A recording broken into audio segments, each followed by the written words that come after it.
करनाल से। राधे राधे महाराज जी।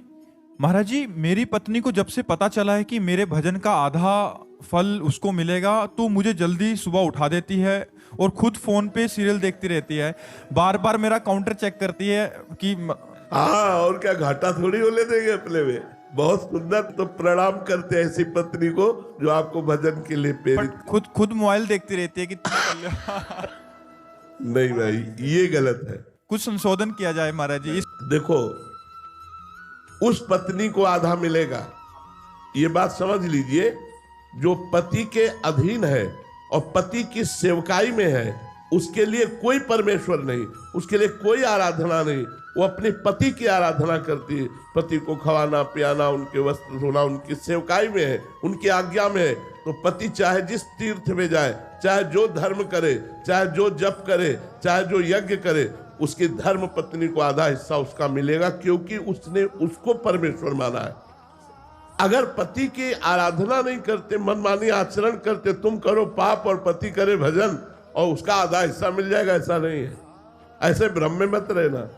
ऐसा नहीं हो सकता कि तुम, और देखो, हम तो कहते हैं भजन का हिस्सा ले ले और ठीक से चले तो बहुत अच्छी बात है। तो हमें लगता है पत्नी को अपनी अर्धांगिनी प्राण प्यारी मान करके धर्म पूर्वक पति भगवत मार्ग में अपने को चलाते हुए और संसारिक कार्य करे, और पत्नी अपने पति को भगवान मानकर आठों पहर उसकी आराधना, उसके चिंतन, उसके मनन में रहे, तो पति का आधा धर्म का हिस्सा उसको प्राप्त हो जाएगा और दोनों मंगल में भगवत कृपा पात्र बन जाएंगे।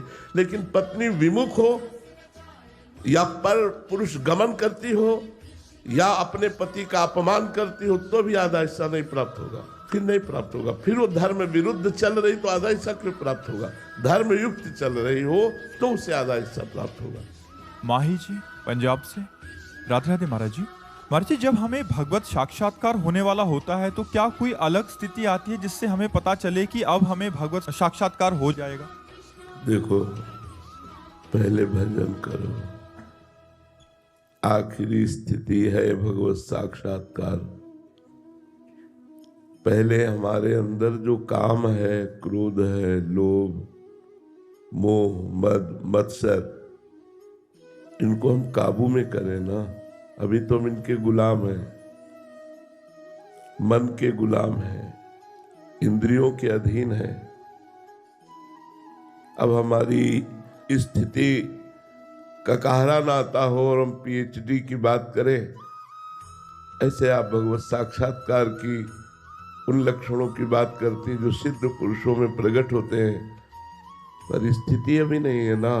तो उसको केवल आप सुन लेंगे और दूसरों को सुना देंगे, लाभ तो मिलेगा नहीं ना। लाभ तो मिलेगा अपनी स्थिति से चलने पर। जब हम अपनी स्थिति से चलते हैं तो उस स्थिति को प्राप्त हो जाते हैं।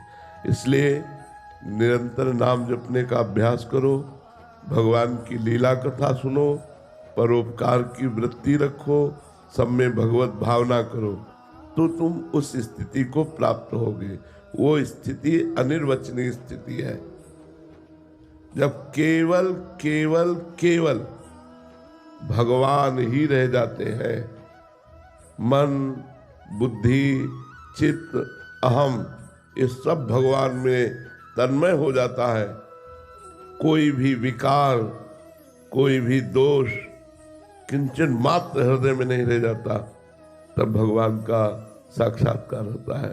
भगवान वाल्मीकि जी महाराज वर्णन करते हैं, काम क्रोध मद मान न मोहा, लोभ न क्षोभ राग नहीं द्रोहा, जिनके कपट दंभ नहीं माया, तिनके हृदय बसहु रघुराया। जहां कामादि दोषों का अंत हो गया है, कामादि मद दम्भ न जाके, तात निरंतर बस में ताके। बहुत बड़ा शत्रु है ये काम। बातें बना लेना अलग बात है, लेकिन इस शत्रु को परास्त करना केवल भगवान के भजन में ही सामर्थ्य है। ना तो शास्त्र ज्ञान में सामर्थ्य है, न किसी और बल में सामर्थ्य है। एकमात्र भगवान के भजन बल के द्वारा काम आदि दोषों को परास्त किया जा सकता है। तो काम क्रोध आदि दोष हृदय से बिल्कुल निकल चुके हैं, कोई भी चाह नहीं रह गई, किंचन मात्र मान अपमान निंदा स्तुति का प्रभाव नहीं पड़ता, किसी भी विषय संग से नवीन विषय भोगने की इच्छा ही नहीं रह गई, लोक परलोक के समस्त भोग उसे विश्वत लगते हैं। एक एक क्षण जिसका प्राण प्रभु से मिलन के लिए व्याकुल हो गया है, वो भगवान का साक्षात्कार करता है। बात समझ में आ रही? पहले खूब नाम जप करो, शास्त्रों का स्वाध्याय करो, सत्संग सुनो, परोपकार करो, पहले हृदय निर्विकार हो, तब निर्विकार हृदय में परमात्मा का प्रादुर्भाव होता है। समता मित्तल जी इंदौर से। राधे राधे महाराज जी। महाराज जी, बड़े बड़े संत महात्मा जी सन्यासी जी कठिन तप और साधना करते हैं, तब कहीं जाकर उन्हें भगवत प्राप्ति होती है। महाराज जी, हम जैसे सांसारिक लोग जो काम क्रोध लोभ मोह मद मत्सर के चक्कर में फंसे हैं, नाम जब शुरू करते हैं तो भी माया के प्रभाव में आकर कुछ ही दिनों में सब छूट जाता है। महाराज जी, फिर हम जैसों का कैसे सत्संग जब आपको पता है ऐसे बड़े बड़े महापुरुष तप आदि के द्वारा अपने हृदय को पावन कर चुके हैं, तो उनके संग से, उनके दर्शन से, उनके संभाषण से हमारा कल्याण हो जाएगा। महत्संगस्तु दुर्लभो, लेकिन परिणाम में अमोघश्च। यदि संतों का संग मिल जाए और हम सत्संग सुने तो नाम जप में रुचि पैदा हो जाए, अध्यात्म में रुचि पैदा हो जाए, तो हम वो तप तो नहीं कर सकते, लेकिन संत दर्शन से हम वहीं पहुंच सकते हैं जहां संत पहुंचेंगे। संतों का दर्शन, संतों का संभाषण, संतों के संग का प्रभाव, भगवान के रंग में रंग जाना, माया के रंग से रहित हो जाना।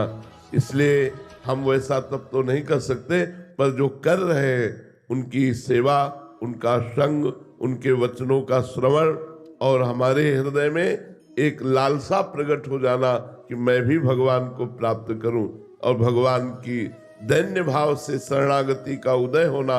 हे नाथ, मैं समस्त अवगुणों से युक्त हूँ, समस्त दोषों से युक्त हूँ, प्रभु मैं आपके लायक नहीं हूँ, फिर भी मेरे हृदय में लालसा जाग गई है कि मैं आपसे मिलूं, तो निश्चित भगवान उसे वो साधन दे देंगे जिससे वो भगवत प्राप्ति हो जाएगी। चिंता न करो, संतों का संग करो।